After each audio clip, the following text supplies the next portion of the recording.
The countdown is on. Less than 12 hours to go till the Beavers kick off at the Big House. Slade, what caught your eye about Michigan this week?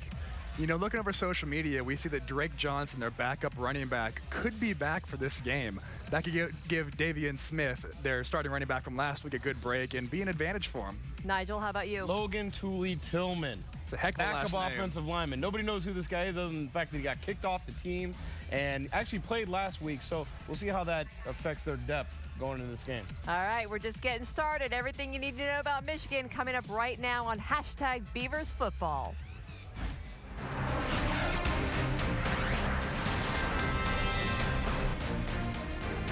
At the Big House, 100,000 plus. The Beavers kick off at 9 in the morning in an environment like, well, most of them have never seen before. It is going to be quite a show, and we come to you from Blitz Lad in Southeast Portland tonight to get ready for the big game, a bright and early one for the Beavers traveling from the West Coast. Welcome to #BeaversFootball. I'm Katy Brown along with Slade Norris and Nigel Burton, and we're so glad you're with us, and we want you to join the conversation tonight on the eve of the kickoff, so send in your tweets at #BeaversFB, and these guys will answer all your questions. They know everything there is to know. No pressure.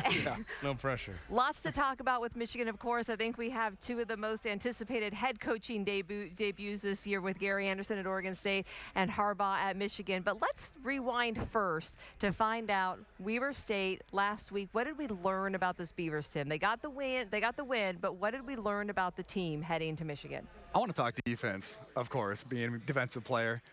0 for 13 on third down conversions for Weber State. Number 1 in the country they are now, That right? is incredible. Granted, you know, they were better athletes. They should have done that, but putting up a goose egg there is just such a stat that looking into this next week, if we can get somewhere close to that, we got a great chance to win this game. We learned we have a good field goal kicker too, right? Steven mentioned that there. He was pretty good. 4 for 4. And you know what? Special teams could be a factor in this game because Michigan has a great player with Jabril Peppers. And if we don't stop him back here, Utah didn't give him a chance last game. So we'll see how he does. All right. We got two defensive guys up here, right? But I'm going to throw the head coach But you're a coach, hat on. too. That's I'm going to throw the head coach hat on, all right? So we already got the defense taken care of. Head coaches know the most important position, I hate to break it to you, is the quarterback position. And the thing that I saw, if I can take anything away from Weber State, is Seth Collins. Obviously, everybody saw his athleticism. But I think the other thing that you really saw was the fact that he has the ability to throw the deep ball. He has the ability to throw on rhythm. It's going to be whether he can do it consistently. That I can't say I really got a feel for. So this is going to be a great step for him at Michigan to see if he can be consistent throwing the football. So much for a 2-quarterback system, right? I mean, I think we know who we may see some of Marcus McMaryion, but we figured out pretty quickly who the guy is. You throw an interception on a middle screen, that's a great way for it to go from 2 to 1 quarterback. Hey, the coach said it wasn't his fault, Nigel. You know what? It hit the wide receiver's hands. There's a lot of things we used to say as coaches in the media that we didn't say behind closed doors. So I guarantee they've had a lot of talk about if you have a middle screen or any screen for that matter, and it's not 100%, you make sure you throw it numbers or below. You never throw that ball high. If it goes into the dirt, we're okay to live another play. You throw it high, and you get exactly what you got. Especially in the field position. Yeah, exactly. All right, well, the Beavers quickly switch gears this week, getting the win over Weber State, looking forward to heading to Michigan this week. And it is time now for our Toyota interview. Toyota, let's go places. And this week we hear for the Beavers on gearing up to play at the Big House. Pretty excited. We get to travel over there, get to see a nice stadium, play another Big 5 school, which is neat. But as far as the stadium and I remember a coach told me a long time ago, if it has field, it has lines, 2 goalposts, we're okay. It's just football. But I am looking forward to the opportunity to go and play a great opponent in Michigan. Yeah, I'm pretty excited. We're treating it like any other game, but it's going to be nice to play in front of that amount of people. But our focus this week is just to execute and go out there and get the victory. We went there in 2008, and then we went there last year when I was at Utah, and it's great. It's a nice venue, but once the ball goes up in the air, it's just another game, So I don't think our guys are going to buy into the whole 100-something thousand people. Our goal is to try to quiet those fans down, and we got to take them out of the mix. So hopefully we can do that on defense. And what do you think about playing at Michigan? Send us your tweets at #BeaversFB. Ryan writes in, the Jim Harbaugh effect. San Diego 37-33 before Harbaugh, 22-2 after. Stanford 16-40. This guy's a numbers guy, right? 29-21. 49ers.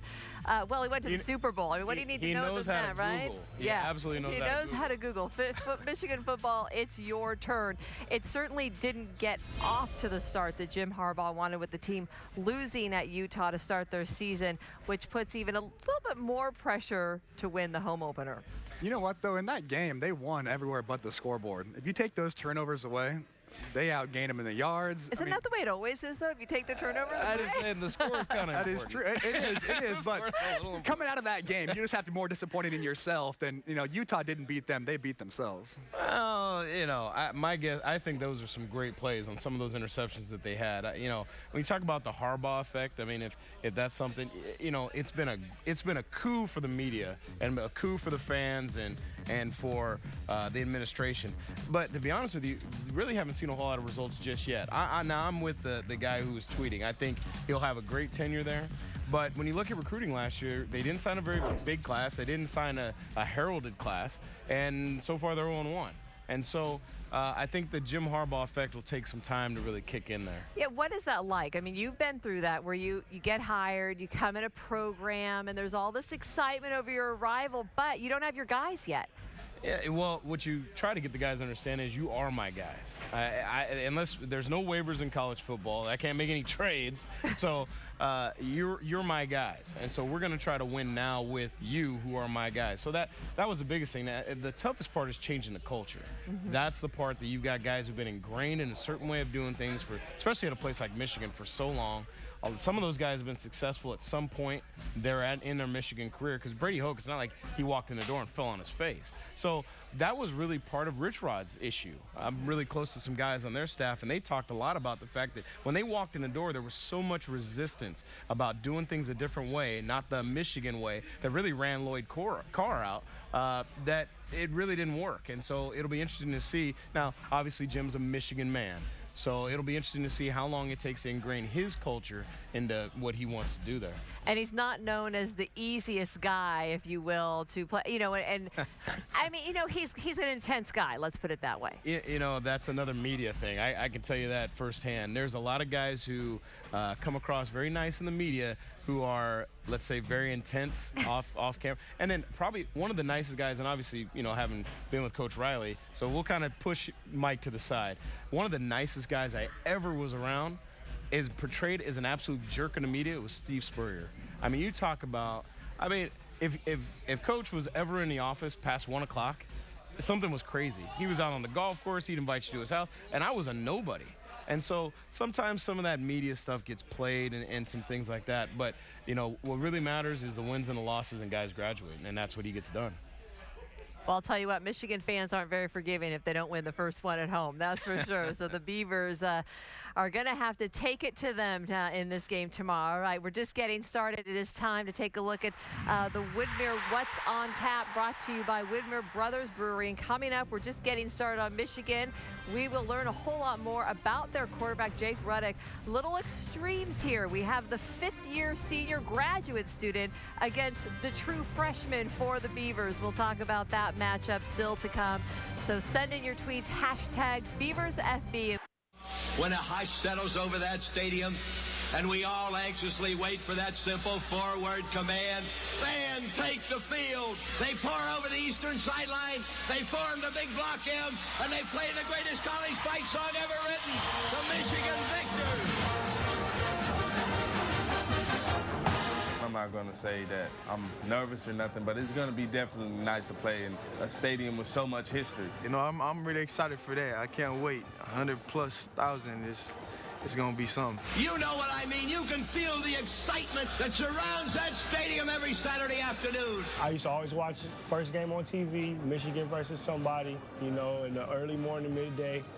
So to be able to play there, it's a dream come true. For me, it's even more. One of my mentors was part of the Fab Five, went to Michigan, Ray Jackson. So he'll be at that game, and I need bragging rights. I'm really excited. I've never been to Michigan. 110,000 people would be pretty cool to play in front of, you know what I'm saying? That's going to be experience. I'm going to take pictures, but I'm just trying to come out there with a W, and I think we will. That's just my plan. Go in there and just disrupt stuff. A feel for the environment coming through the voice of the late Bob Ufer. And look at the Beavers on the road. I've only played in front of a crowd near that size a handful of times, 4 times before to be exact. Haven't exactly gone well. Slade, you were a part of the most recent one back in 2008.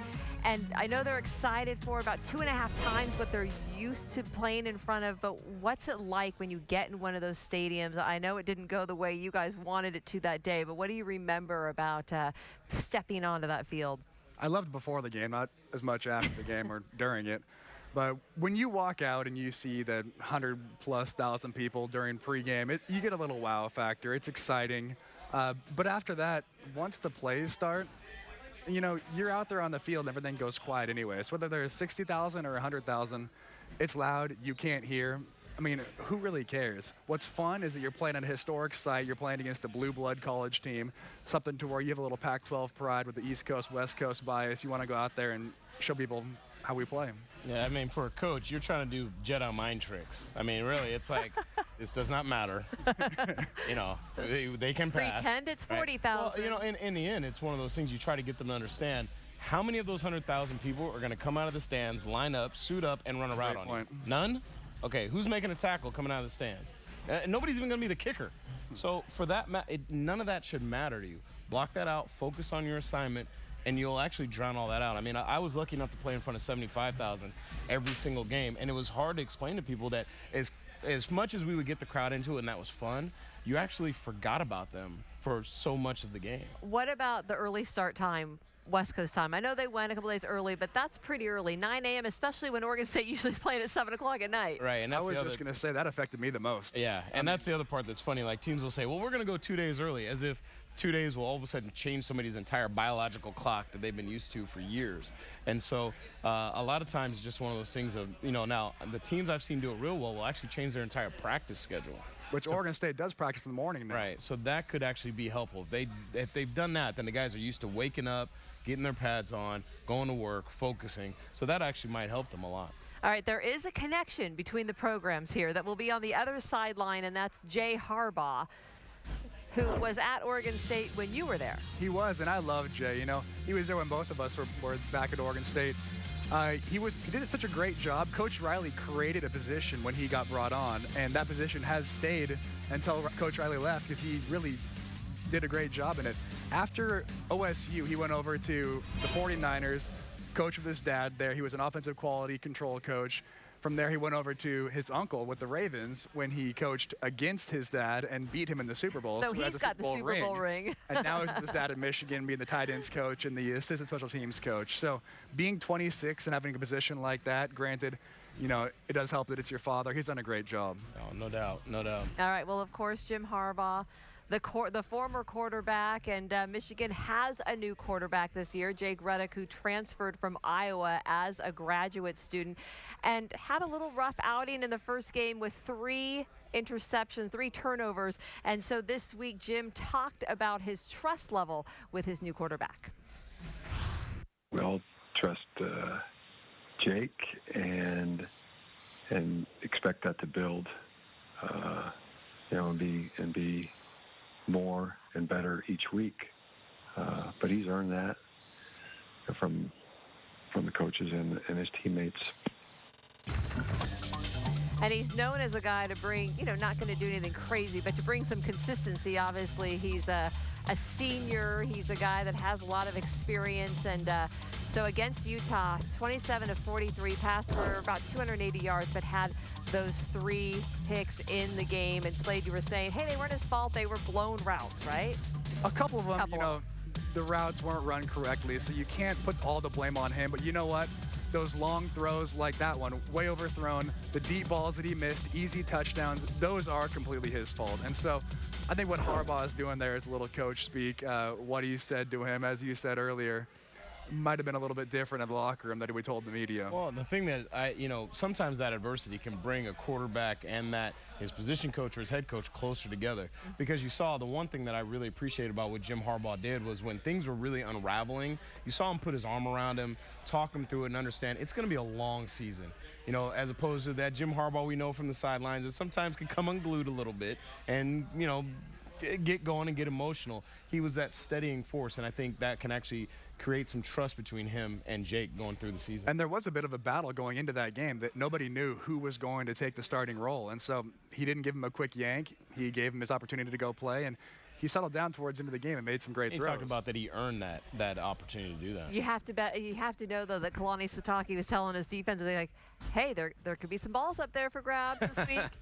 Well, definitely, and I'm gonna slightly disagree with Slade. I think maybe you can put one on the receiver, maybe, but really Utah did a great job, and that's why I more think of them as takeaways. Utah did a great job disguising twice cover 2, and he threw right into coverage, and he didn't really recognize it. When you watch the initial movement of the corner, you can kind of see where he thought it was man. He thought he would have the flat route open. The receiver actually recognizes the fact that it was cover 2, sat down. Jake's the one that didn't recognize it and threw the first pick. The corner route was just a complete miss. The last was actually old cover 4, right, where you've got, and they threw in a nickel, and the receiver ran not a great route, but Jake actually threw it behind him. That was the pick 6, the end of the game. So there's a lot of things that they talked through after that game. Well, obviously the Beavers have never seen Jake Reddick before, but Coach Anderson has seen him at Michigan when Jake was at Iowa, and had a disastrous game, worst game in 2013, had the interception there and did not go well. But look at the numbers from last year: 2 touchdowns, 311 yards passing. So kind of 2 extremes against Coach Anderson teams, but at least he's familiar with them. He's seen them, so and getting his team ready, he's seen him in person. Any other final thoughts on Jake Reddick, the quarterback? I'm excited because, like you were saying, there's some opportunities for interceptions. And if we can get pressure on him early, especially how much we're blitzing, we're sending safeties and corners like they did last week, get in his face. You never know what happens. Well, that was a comment I had last week as we were watching that game and commenting on it, is the fact that I don't care what quarterback you are. Peyton Manning, when he gets hit, is not Peyton Manning. It doesn't matter who it is. Utah was hitting Jake Reddick over and over and over again, and it started to affect his throws and affected his play. And so, people made a big deal out of the fact that Utah didn't get any sacks in that game. And in the grand scheme of things, as an old D lineman, right, sometimes hits are much more important than the sacks. And so if Oregon State can get that kind of pressure, especially 4-man pressure like Utah did, I think it'll bode huge benefits for them as the game wears on. All right, still to come, we turn our attention to the stronger part, or at least going into the season, believed to be for Michigan, their defense. Take a look at what is in store there. And Seth Collins, after game 1, heading into, he cleared his first hurdle, but now there's a big one in front of him. Hours away from the Beavers kickoff at Michigan Stadium, and Nigel is at the big board. For the Burton's Breakdown, brought to you by Standard TV and Appliance, setting the standard since 1947. Well, first of all, I'd like to go on record as saying that is the worst picture ever, all right? So I have no idea. I would say I lost some weight after that, but I didn't. The thing that we want to talk about is the fact that Seth Collins and his ability to run the football and how vital in the spread offense the ability to run the football is. So as a result, because he's a true freshman, because of all the things that obviously he's going to have on the line this weekend, every single team, until he proves he can throw the ball, is going to load the box on him. Now, everyone will talk about the fact he's got to be able to throw the ball consistently and throw the deep ball. Heck, I brought it up earlier tonight. But you can actually still beat the defense with your legs. So we'll go to a play here on the In Focus Mondo pad, and we'll show a play from Weber State that shows exactly what we're talking about. Now here, we've got 1st and 10, second quarter, still a tight ball game. And if you look at the defense, the way it's set, it's a 2 tight end set, and we've got 1, 2, 3, we've got more guys who are in the box. There's actually 10 guys all sitting in the box to defend the run. As the play develops, after all of the play action, no matter how you cut it, because defenses are going to load the box and force things to happen, there's always going to be somebody that the Beavers are not going to be able to count for. The special part about Seth Collins is it doesn't matter. And that's what he's going to have to be able to do on a consistent basis. It can't just be that every time a team loads the box that they have to throw the football. Otherwise, you're allowing the defense to dictate to the offense what they do. They've still got to be able to run the football and account for unaccountable defenders, and Seth Collins has the ability to get that done. But you know, Coach, you really want it to be jumping over somebody like that, being your starting quarterback. Right, absolutely. All right, brought to you there by In Focus, collaboration that works. And taking a look at Seth Collins from the opening game, 10 of 18, 92 passing yards, 2 touchdowns, but it was those rushing yards, 152 rushing yards that really caught attention. And I was sitting in the stadium thinking, it was just so strange to see because we're just not used to, well, don't see that out of Oregon State quarterback before under Mike Riley. So it was just an entirely different element to the game. It enables the offense to open up so much. You really have to account for them on the defense. And I mean, being a defensive player, I hated the mobile quarterbacks. You always had to worry about containing the pocket. When you're rushing, you have to rush with your eyes up, slowing up your pass rush because you always have to know where he is at all times. What I'm a little worried about, though, is look what happened to Utah just tonight. Travis Wilson got hit. He's out. He's one of those mobile quarterbacks that runs a lot. You got to be careful with your quarterback. Luckily, we have a guy who backs him up that isn't quite tested yet, but had some good throws in the game. Well, he talked about after the game. I think the first comment he made to Lewis Johnson on the sideline after the game was, I think when we get to meetings, Coach is going to have baseball pants in our meeting room so that we can work on sliding. I mean, he understands that, and you could tell he'd been already coached up on that before the game even ended about not taking those hits that could end his season or end his night. And so I think that'll be pressed into his head. The thing that as you watch and as you watch this young man develop, this is why you run the spread offense. The spread offense allows a guy who's maybe not ready for prime time, dropping back, reading defenses, all those things, to just use his natural abilities to get himself out of jams. And that's what you're seeing right now out of Seth Collins, as opposed to kind of what Josh Rosen's got to do down at UCLA or what Browning's got to do up at University of Washington in those drop back systems. Those guys are going to actually probably go through a lot more speed bumps than he will this year. After what we saw last week, does Marcus McMaryion get much playing time from here on out? I can't see it. I mean, I like the kid. I think he did some great things in the game. Granted, he had the awful choice with the interception there. But if you look at all the rest of his passes, he had great touch on his throw. Jordan Villeman dropped one.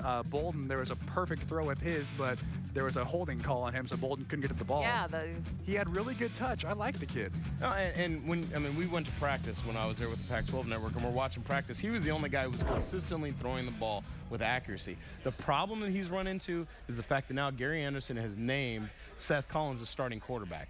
Once you do that, you have now put it in maybe not stone, but it's in clay that's in the oven, right? And so what's happened now is the fact that if he pulls Seth Collins, it's not the same as the Weber State game. It's not, hey, we're going to play both guys, and they're anticipating it, and no problem, I'm out, go get him Marcus. It's if Seth Collins comes out of the game, it's because you did something wrong.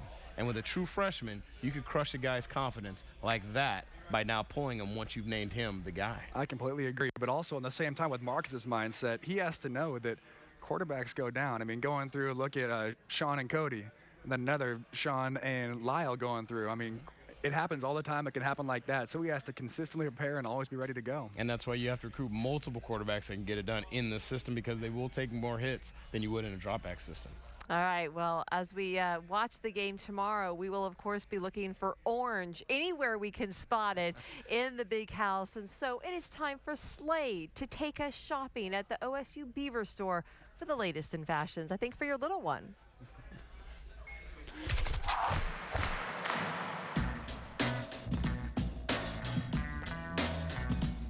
I'm here at the OSU Beaver store on campus. And guys, it's week 2. We're playing Michigan, traveling to the big house. It's a huge week.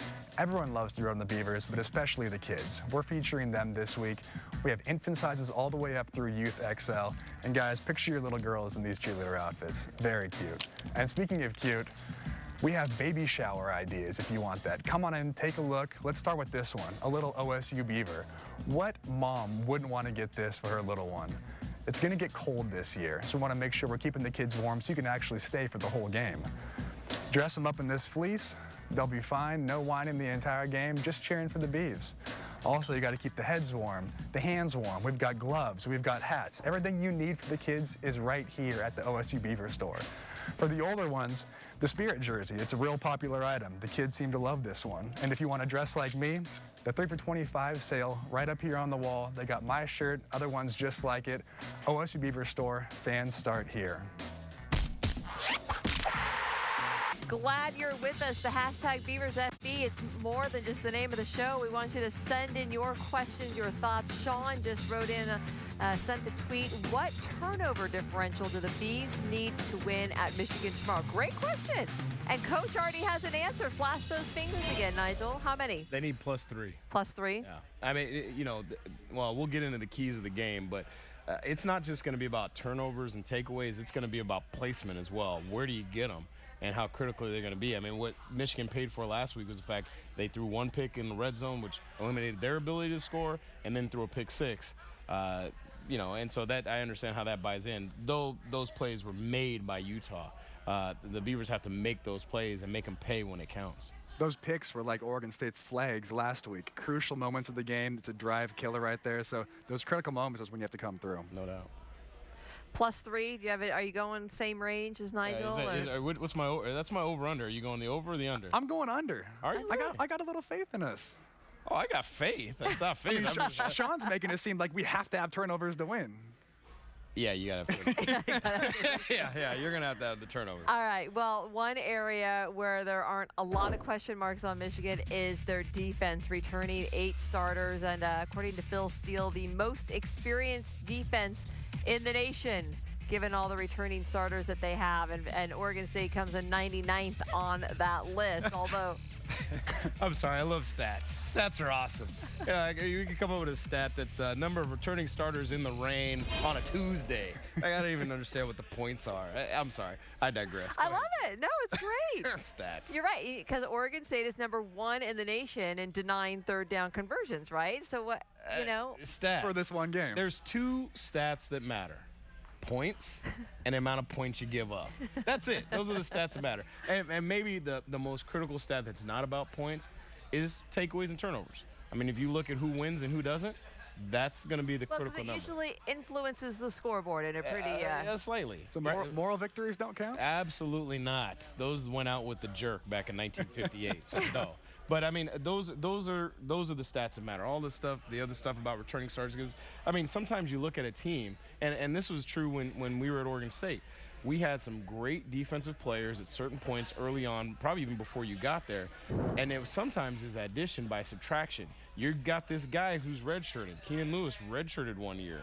And you had all these guys Victor Butler, guys who redshirted, Slade, Norris, who, they weren't ready for prime time just yet, but when they stepped up, they were ready to go and actually outplayed the guy from the previous year. So returning starters sometimes can be... Go ahead and be honest, Coach. So how bad was I when I first got there? We like to focus on the positive. So let's focus on the focus on Slade's final 2 years. I was awful. I'll make it easy on him. Final 2 years. All right, we have another tweet in from Carrie writing, do you think the Beavs have any surprises for Michigan that we didn't see against Weber State? How much do you hold that playbook in, or do you just... the first game? You do what you got to do to win. You definitely do what you have to do to win. But I would say there's going to be a little trickeration. You're going to see some things. I saw some things at practice in fall camp that I didn't see in the Weber State game. And so the suitcase is going to come open.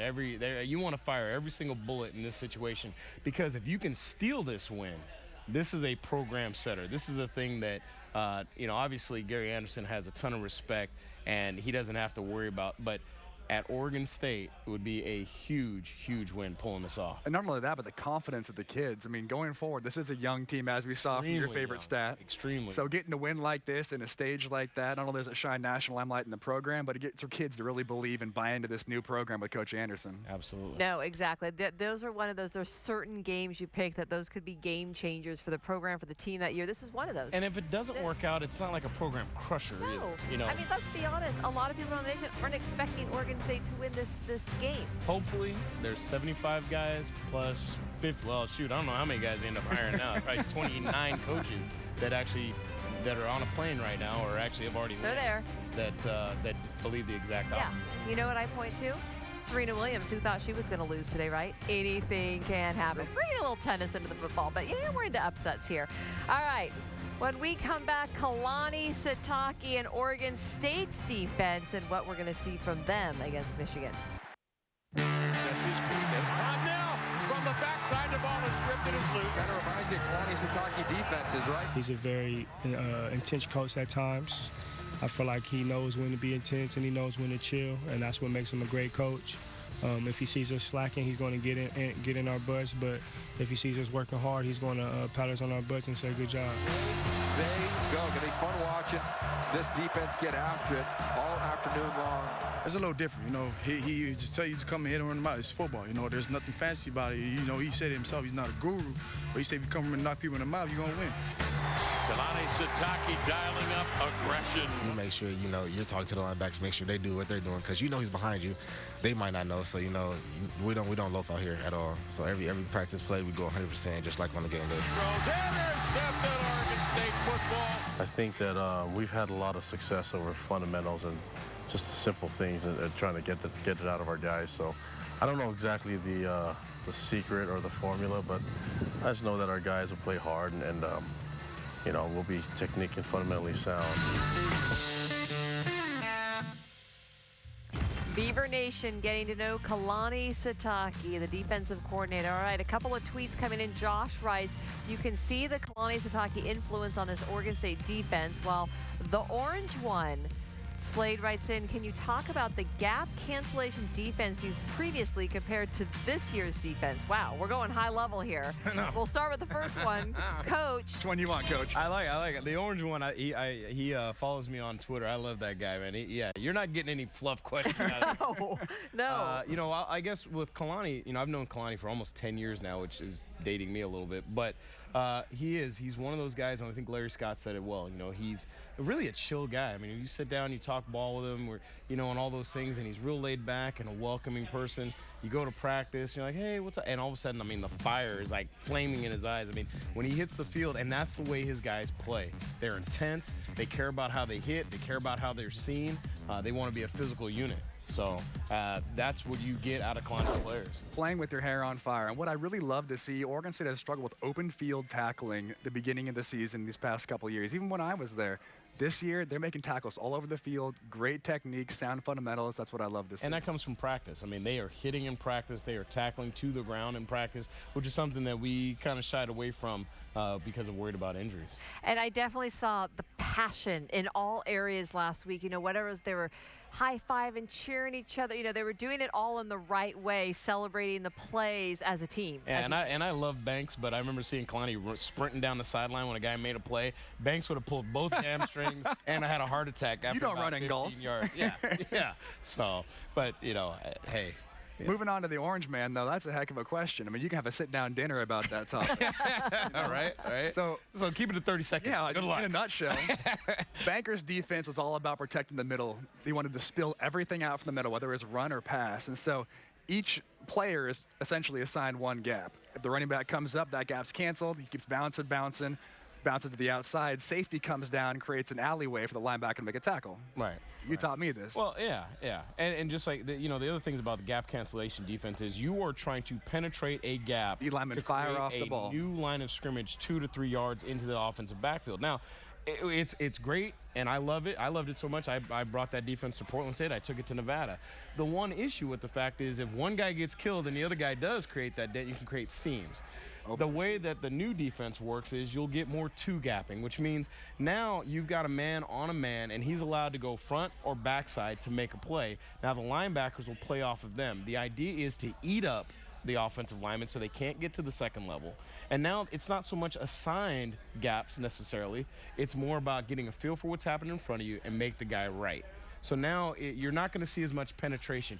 The number of TFLs will definitely go down, but the idea is you keep things in front of you and you won't get the long runs that maybe the other defense might create. All right, the orange Coach doesn't really run a typical 3-4. I mean, he's constantly stunning. Where those linemen are lining up is usually not where they're going to be. He's constantly stunning, throwing blitzes all over the place. So those TFLs, he makes up for it from how the base 3-4 is by all those packages he runs. So did that work? Orange one, was that good? I hope that think was they all covered right. it. I'm just looking for, so the next tweet should be a thumbs up emoji, or if I get like the straight line emoji, if I get the face, I'll be like, I still got to follow him. He asked me to follow him. I got to get on that. All right, hashtag Beavers FB. You can throw your toughest ones at these guys. They can take them, I promise. All right. Throw in a Katy. How about that? I had the toughest job just having to be up here with you guys, right? Really hard to deal with, I guess. All right, still to come, it is the keys to the game. What does Oregon State have to do besides get 3 turnovers to win at the Big House tomorrow? This is what the Big House will look like in less than 12 hours. The Beavers will be down on that field trying to score, well, a program-defining win is what they're going after tomorrow. Really, we said if they can get the win, that's what it would be, right? All right, we got you covered here on CSNNW all week long. Talking Beavers, of course, gets the coverage started each week Wednesday nights at 7 with Slade on that program, and then Beavers Inside the Huddle Thursday nights at 8. And we are with you 9 o'clock, Friday nights mostly, but the night before each game's got a couple Friday night games this season. We'll be back here next Friday night, though, at 9 for hashtag Beavers football and CSN game day at 8 in the morning on Saturday to get you ready for the big games tomorrow. Kind of a special day with both Oregon teams in Michigan. So could make some memories there. All right, one thing I will offer a key to the game. I really think Oregon State needs to score first. I think with such a young team in that environment, I think they need to put points on the scoreboard first to get that confidence to know that they can do this. We give thumbs up. Thumbs up emoji, like that one. Okay. You like that one? Yeah, why not? I buy it. All right. Well, we want to hear your fans, your keys to the game, too. So send us your tweets, just like Alex did. Keeping Seth Collins healthy, and Storm Bars Woods needs a breakout game. Whether it's Storm or Chris Brown, somebody needs to be able to run the ball against them. All right. All right, Key 9. Keenan says 3rd down, tackling, pass protection for Collins. So I think that's pretty good. Yeah. That's a good one right there. Turnovers are the key, DJK says. Whoever wins that battle wins the game. We can stop the run. Can we stop the pass? For me, I'm more worried about the run than the pass. Absolutely. Absolutely. So, you know, not knocking him, but I would say the last one, maybe not so much. Actually, count on. I'm just going to go ahead and kill him on all 3 fronts because I can't say that whoever wins the turnover battle will necessarily win the game. That's why I said 3, turnover. If the Beavers are +3, I think that gives them a great shot because they will dominate in the most important stat. If someone's +1, I don't think that really is going to mean anything, and it rarely does. And in terms of the pass, I think, we both agree that that's probably the least of our concerns right now. I mean, what were you saying off camera? You think they might just try to run it every down? I really think they will. I mean, look at what Harbaugh does. He run, lull you to sleep, and then go over the top on your head there and try to go deep with you. So that's how he works. Yeah. All right, Slade, your keys to the game. My keys to the game, well, starting off, I got to go with controlling the line of scrimmage. I mean, offense and defense, like I just said, he's going to run the ball until we can stop it. If he doesn't even want to throw a pass if he doesn't have to. And then on offense, we've got to be able to protect Seth, and we've got to be able to run the ball. If we can do that and keep the time of possession on our side, I think we got a great chance. Turnover battle. I know you don't think it's as important. And I was saying earlier that we don't need 3. I'd be happy with 2. But if we can get some positive on that, I think that'll really help change the field position battle and put us in the right way. And the biggest thing I think whenever you're playing Harbaugh's teams is winning the 4th quarter. Do not wear down. They're a hard physical team. You're going to get tired as the game goes on. Keep coming with that energy. Win the 4th quarter. Hang around the whole game. Win the 4th quarter. That's how you beat a team like Harbaugh. So score first and score last? Here we go. Score the whole game? I mean. Larry Coker back in the day when he was with Miami, they actually scored games by halves. So when they were putting teams away, they didn't care. It was, did you win the first? And then they started 0-0 and started again. And that's how he kind of got that program to really finish the games and dominate the way they did. All right, Nigel, for Oregon State to have a chance in this game and pull off the upset on the road, what do they have to do? Well, I think it all begins with protecting Collins, but you protect Collins by running the football. If they can establish, and just like Slade talked about, is control the line of scrimmage by running the football, that takes a lot of pressure off of Seth. Not just throwing the football, but also using his legs as a weapon as well. I think the next thing is they've got to stop Michigan's run game. Slade hit the nail on the head. Jim Harbaugh will run the ball down your throat, and then he'll try to run it about your forehead, and then he'll try to run it. I mean, he will try to just pound and pound and pound to control that line. In a million different sets. Right, and he will give you a bunch of, and really, he, you know, whether it's sets, formations, he's not a big motion and shift guy, but the idea is he wants to go back to old school Michigan football and do nothing better than to use the Beavers as a way to set that front. I think the last thing is creating a short field for the offense. That's another way to help Seth gain that confidence, gain points, do the Katy Brown, score early, you know, and I think the key really isn't as much as it's takeaways. It's going to be special teams. You can get great returns, block a punt, get do a surprise onside, whatever it takes. Sing them a song. I don't care. Figure out a way to shorten the field for Seth and the rest of the offense. Score those points early, and I think you can have a great chance for the Beavers to pull off the upset. And when you say run the ball effectively, I assume you mean that somebody other than Seth needs to get a lot of yards. I'll be honest with you, I don't really care. If Seth goes for 200 and everybody else goes for -1, win. I mean, the idea is they have to be able to they don't really need chunk yardage. They need to be able to, whenever they decide to run the football, get 4, 5 yards a pop. Get 4, 5 yards a pop. You might get 1, but then you got to hit back with 6. But they've got to be able to just continue to move the ball down the line of scrimmage. I mean, there's a chance this game, if they can run the ball, this game should end in about 2 hours and 20 minutes. They're going to force ABC or ESPN to come up with some programming between the two games because both teams want to run the football and shorten the game as much as possible. And quickly, because one thing we hadn't talked about, we're in the final minute of the show, but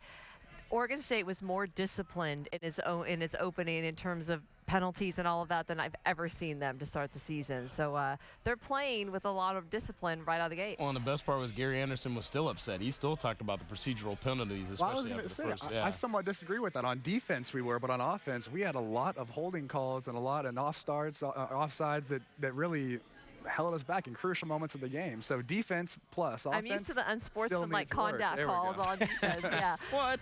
You mean the pat down? All that good stuff? No way. All right. Thank you so much for being with us. Oregon State, Michigan, 9 in the morning at the Big House.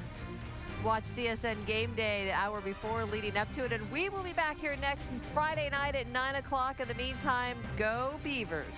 Quietest 100,000 in America.